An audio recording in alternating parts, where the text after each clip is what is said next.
రంగారెడ్డి జిల్లాలో ఘోర రోడ్డు ప్రమాదం జరిగింది. చేవెళ్ల మండలం ఆలూరు స్టేజీ వద్ద ఓ లారీ బీభత్సం సృష్టించింది. ఈ ఘటనలో 6 మృతి చెందారు. హైదరాబాద్ బీజాపూర్ రహదారి పక్కన దాదాపు 50 మంది కూరగాయలు విక్రయిస్తుండగా వారిపైకి లారీ దూసుకెళ్లడంతో ఈ దుర్ఘటన చోటు చేసుకుంది.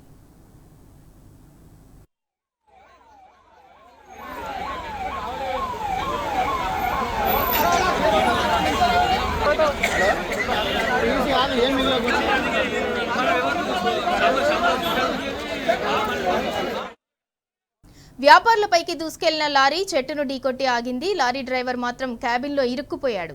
లారీ వేగంగా ఢీకొట్టడంతో చెట్టు నేలకూలింది. ఈ ఘటనతో హైదరాబాద్ బీజాపూర్ రహదారిపై బీతావహ వాతావరణం నెలకొంది. మృతులను రాములు, ప్రేమ్, సుజాతగా గుర్తించారు. క్షతగాత్రులను చేవెళ్ల ప్రభుత్వ ఆసుపత్రికి తరలించారు. ఈ ఘటనలో మృతుల సంఖ్య మరింత పెరిగే అవకాశం ఉంది.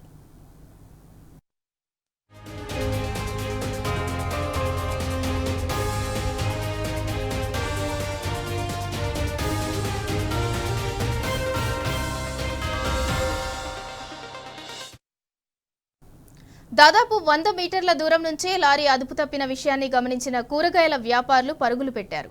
రంగంలోకి దిగిన పోలీసులు కూలిన చెట్టును జేసీబీతో పక్కకు తొలగించారు. ఘటనా స్థలానికి కిలోమీటర్ దూరంలో నిన్న కూడా రోడ్డు ప్రమాదం జరిగింది. లారీ, కారు ఢీకొని దంపతులు దుర్మరణం చెందారు. వరుస ప్రమాదాలతో స్థానికులు ఆగ్రహం వ్యక్తం చేస్తున్నారు. ఈ రోడ్డును విస్తరించాలని ఏళ్ల తరబడి కోరుతున్నా పట్టించుకోవటం లేదని ఆవేదన వ్యక్తం చేస్తున్నారు. ఈ ఘటనతో మృతుల బంధువులు కన్నీరు మున్నీరుగా విలపిస్తున్నారు.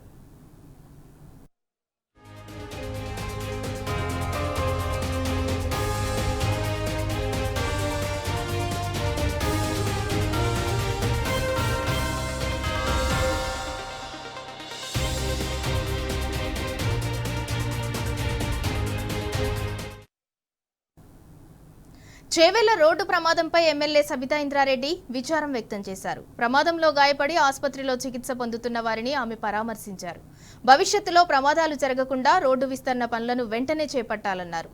అటు ప్రమాదంలో చనిపోయినా గాయపడ్డ వారికి ఎక్స్గ్రేషియా ఇవ్వాలని డిమాండ్ చేశారు. తరచూ జరిగే రోడ్డు ప్రమాదాలను నివారించేందుకు పోలీసులు అప్రమత్తంగా ఉండాలని కోరారు.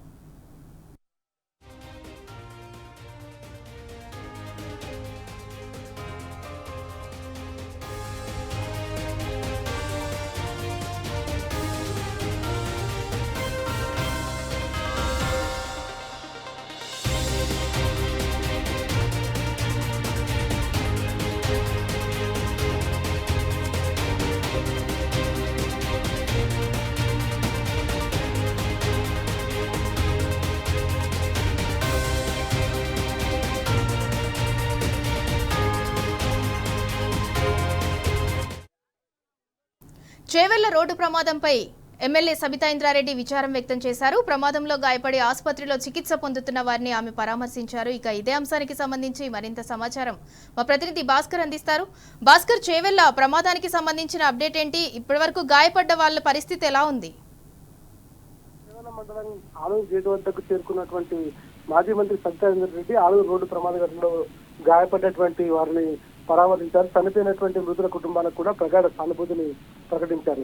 చేవెళ్ల మండలం ఆలూరు స్టేజ్ వద్ద ఘోర రోడ్డు ప్రమాదం జరిగినటువంటి సందర్భంలో ఇవాళ సాయంత్రం కూరగాయలు అమ్మే వారిపైకి అకస్మాత్తుగా దూసుకొచ్చినటువంటి లారీ అక్కడికి ఓ చెట్టును ఢీకొంటూ పైకి వచ్చినటువంటి సందర్భంలో స్టీరింగ్ లాక్ కావడంతో ఈ ఇన్సిడెంట్ జరిగినట్టుగా తెలుస్తోంది. అక్కడ ఉన్నటువంటి 3 స్పాట్ లోనే చనిపోయారు. ఆ 3కి సంబంధించి ఆ వివరాలు కూడా పోలీసులు బయటపెట్టారు. నక్కలపల్లి రాములు, దామరగిద్ద, కృష్ణ, ఆలూరు గ్రామం, ఇంద్రారెడ్డి నగర్ చెందినటువంటి సుజాత, ఈ 3 కూడా చనిపోయినట్టుగా ప్రస్తుతానికి ధృవీకరించారు. మరో 3 పరిస్థితి అతి తీవ్రంగా ఉన్నటువంటి చెప్తా ఉన్నారు. వాళ్ళు ఎంఐసియులో ఉన్నట్టుగా కూడా చెప్తా ఉన్నారు. కొద్దిసేపటి క్రితమే సబితా ఇంద్రారెడ్డి ఆసుపత్రికి చేరుకొని చనిపోయినటువంటి మృతదేహాలను పరామర్శించారు. విధంగా చూడటం జరిగింది. అదేవిధంగా గాయపడ్డటువంటి క్షతగాత్రులను కూడా పరామర్శించారు.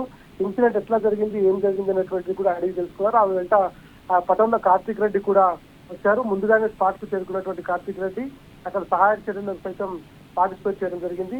ఏది ఏమైనా ఇవాళ రెండు ఇన్సిడెంట్లు నిన్న ఇవాళ 2 కూడా తమ ఏరియాలో జరిగినటువంటి దాని పట్ల తీవ్ర దిగ్భ్రాంతిని వ్యక్తం చేశారు మాజీ మంత్రి సబితా ఇంద్రారెడ్డి. నిన్న ఈ రోజు జరిగినటువంటి రోడ్డు ప్రమాదాలకు సంబంధించి బాధాకరమైనటువంటి అంశం. మృతుల కుటుంబాలకు ప్రగాఢ సానుభూతిని ప్రకటిస్తున్నారని చెప్పారు. ఈ ఇన్సిడెంట్ లో ఎవరైతే గాయపడ్డారో వారికి మెరుగైన చికిత్స అందించాలని కూడా ఆమె డిమాండ్ చేశారు. వారికి అందరూ ఎవరైతే గాయపడ్డటువంటి వారు ఎవరైతే ఉన్నారో వారిని దగ్గరికి వెళ్లి పరామర్శించి ఇన్సిడెంట్ ఎట్లా జరిగింది, ఏం జరిగింది అనేటువంటి కనుక్కొని వారికి భరోసానిచ్చి ధైర్యాన్ని చెప్పారు.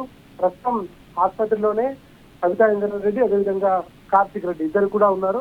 వారు పూర్తిగా ఇంకా పరామర్శలు కొనసాగుతున్నటువంటి నేపథ్యంలో ఇన్సిడెంట్ ఏదైతే జరిగిందో ఆ స్పాట్ లో లారీ కరువు ఏదైతే తీసుకుంటుందో అది ఎగ్జాక్ట్ గా యూటర్న్ కరువు లాగా ఉంది. అందుకే ఇక్కడ ఎక్కువగా యాక్సిడెంట్స్ అవుతున్నాయి. దీన్ని పలుమార్లు మేము అధికారులకు చెప్పినా కూడా వాళ్ళు పట్టించుకోవడం లేదనేటువంటిది మాజీ మంత్రి సత్యేంద్ర రెడ్డి చెప్తున్నారు. ఇటువంటి భవిష్యత్తులో పునరావృతం కాకుండా ఉండాలంటే ఈ రోడ్డు ఇంజనీరింగ్ ఏదైతే ఉందో దాన్ని క్లియర్ గా పెట్టాలనేటువంటి కూడా క్లియర్ చేయాలనేటువంటి కూడా వాళ్ళు డిమాండ్ చేస్తా ఉన్నారు. ఈ కరువులో ఎవరైతే వచ్చినటువంటి లారీ ఉందో ఆ లారీ హైదరాబాద్ నుంచి చేవెళ్ల వైపు వెళ్తున్నట్టుగా కూడా గుర్తించారు. ఈ చేవెళ్ల వైపు వెళ్ళేటువంటి క్రమంలోనే ఇన్సిడెంట్ జరిగినట్టుగా కూడా వాళ్ళు గుర్తించడం జరిగింది. ఇది గతంలో ఇట్లాంటి ఇన్సిడెంట్ కేవలం ఆలూరు ప్రాంతంలోనే జరిగాయని కూడా చెప్తా ఉన్నారు. హైదరాబాద్ నుంచి వెళ్తున్నటువంటి లారీ సృష్టించినటువంటి బీభత్సంలో మృతులు రాములు ఆలూరు, ప్రేమ్ ఆలూరు, సుజాత ఖానాపూర్ కు చెందినటువంటి వ్యక్తులుగా చెప్పడం జరిగింది.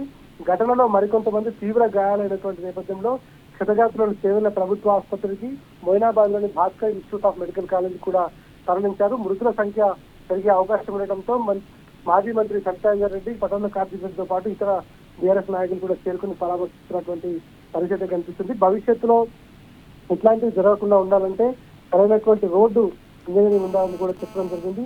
2 రోజుల్లో నిన్న ఇవాళ చేవెళ్ల పరిధిలో జరిగినటువంటి రోడ్డు ప్రమాదాల పట్ల మాత్రం ఆమె తీవ్ర దిగ్భ్రాంతి వ్యక్తం చేశారు. ప్రస్తుతానికి క్షతగాత్రులను పరామర్శిస్తున్నారు. చనిపోయినటువంటి మృతులకు వాళ్ళ కుటుంబ సభ్యులను కూడా పరామర్శించి ఆమె ఓదారుస్తున్నారు.